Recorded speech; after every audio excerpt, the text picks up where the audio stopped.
दोस्तों नमस्कार, मैं राधेश्याम यादव और आप देख रहे हैं मेरा विद्रोही चैनल। आप मेरे वीडियो को लाइक करें, चैनल को सब्सक्राइब करें और बेल आइकन दबाना न भूलें।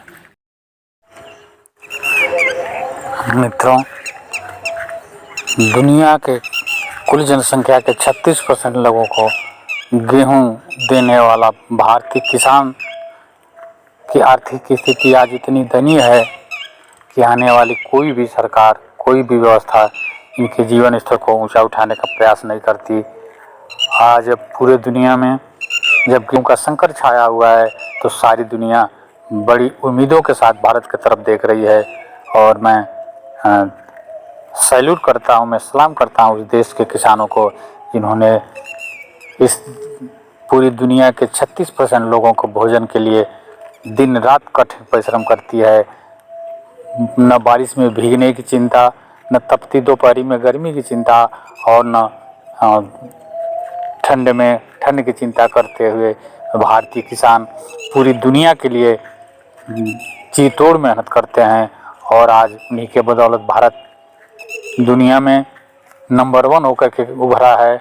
और आज जबकि पूरी दुनिया में गेहूं का संकट छाया हुआ है, सारी दुनिया भारत की तरफ देख रही है। भारत ही एक ऐसा देश है जिसके चलते दुनिया भर के लोगों के थालियों में रोटियां पहुंचती हैं, लेकिन जो भी सरकारें आती हैं, सरकार ने कभी भी इन किसानों की आर्थिक स्थिति को उठाने का प्रयास नहीं किया। आज भारतीय किसान बेहाल हैं। जो भी थोड़ी बहुत पूंजी जमा करते हैं तब तक फसलें सूख जाती हैं, सूखा पड़ जाता है, आपदा, प्राकृतिक आपदाएं आ जाती हैं और किसान फिर गरीबी में चला जाता है। आज समय आ गया है कि जबकि भारतीय किसानों के जीवन स्तर ऊंचा उठाने के लिए सरकार को प्रयास करना चाहिए।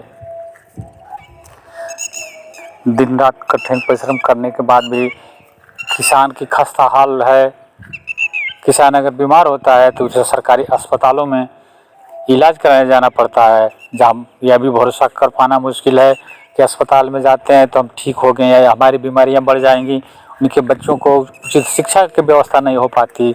और अगर ये किसान अनाज उगाना बंद कर दें, अपने खेतों में पर कठिन परिश्रम करना बंद कर दें, तो सारी दुनिया की पूरी अर्थव्यवस्था चरमरा जाए। और अगर पेट में अन्न का दाना नहीं होगा तो बड़े बड़े उद्योगपति, बड़े बड़े राजनेता लोग क्या पैसे खा करके ज़िंदगी निर्वाह कर सकेंगे? मैं धन्यवाद देता हूँ उस देश के किसानों को। मैं बार बार सैल्यूट करता हूँ उस देश के किसानों को जो खुद परेशानियों में घिरा होने के बावजूद भी पूरी दुनिया को भोजन करने के लिए दिन रात कठिन परिश्रम करता है, सारी दुनिया को भोजन कराता है, लेकिन खुद परेशानियों के बीच अपना जीवन गुजारता है। उनके बच्चों का भविष्य अंधेरे में लटका हुआ है, उनका भविष्य अंधेरे में लटका हुआ है।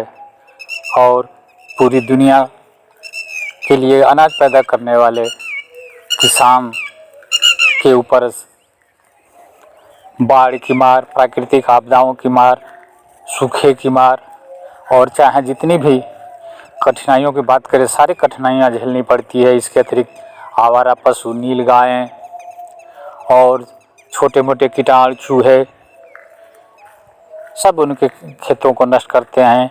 फिर भी किसान अब मेहनत करना नहीं छोड़ता, जिसके बदौलत आज पूरी दुनिया में खुशहाली है, पूरी दुनिया को भोजन मिल रहा है।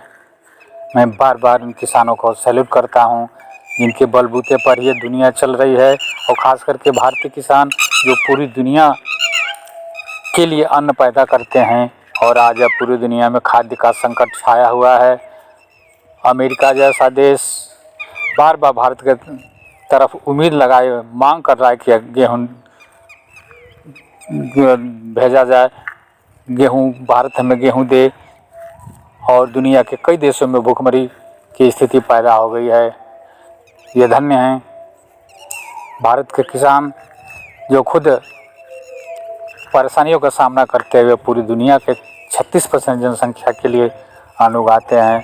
आज इन्हीं के बदौलत, आज इन्हीं भारतीय किसानों के बदौलत भारत पूरे विश्व में अपना एक विशिष्ट स्थान बनाने में कामयाब हुआ है। आज जब खाद्य संकट छाई है, पूरी दुनिया को भारत से उम्मीद है कि भारत ही इस संकट से उसे उबार सकेगा, क्योंकि यूक्रेन और रूस में जो गेहूं की सप्लाई होती थी युद्ध की विभीषिका के चलते और पश्चिमी देशों के साथ कोल्ड वार के चलते यह गेहूं का सप्लाई रूस द्वारा रोक दिया गया है। रूस के बाद चीन और भारत ही दो ऐसे उभरते हुए देश हैं जिनके बदौलत दुनिया के लोगों को भोजन मिल सकता है। बता दें कि दुनिया के कई ऐसे देश हैं जहाँ पर बिल्कुल ही अनाज नहीं पैदा होता। ये लोग पूरी तरह से या तो यूक्रेन, रूस या फिर भारत और चीन पर निर्भर है। और भारत के वर्तमान प्रधानमंत्री माननीय नरेंद्र मोदी जी ने इस खाद्यान्न संकट को देखते हुए जो गेहूं के निर्यात पर प्रतिबंध लगाया है वह बहुत ही सराहनीय है। साथ ही चीनी के निर्यात पर और चावल के निर्यात पर भी प्रतिबंध लगा करके देशभक्ति का जो जज्बा पेश किया है वो अपने आप में सराहनीय है। इसकी प्रशंसा होनी चाहिए, क्योंकि जो भी जिस नेतृत्वकर्ता को भी अपने देशवासियों की चिंता नहीं है उसे नेतृत्व करने का कोई अधिकार नहीं है। और इस दृष्टिकोण से अगर देखें तो माननीय नरेंद्र मोदी जी द्वारा उठाया गया यह कदम बहुत ही प्रशंसनीय है। इससे देशभक्ति कूट कूट कर नज़र आती है। और मैं निवेदन करना चाहूँगा इस वीडियो के माध्यम से कि जो भी सरकारें आती हैं, चाहे वो राज्य सरकार हो या केंद्र सरकार हो, दोनों को मिल करके किसानों के जीवन स्तर को ऊंचा उठाने के लिए प्रयास करना चाहिए, क्योंकि इन्हीं किसानों के बल पर दुनिया की एक बहुत बड़ी आबादी को रोटी मिल रही है।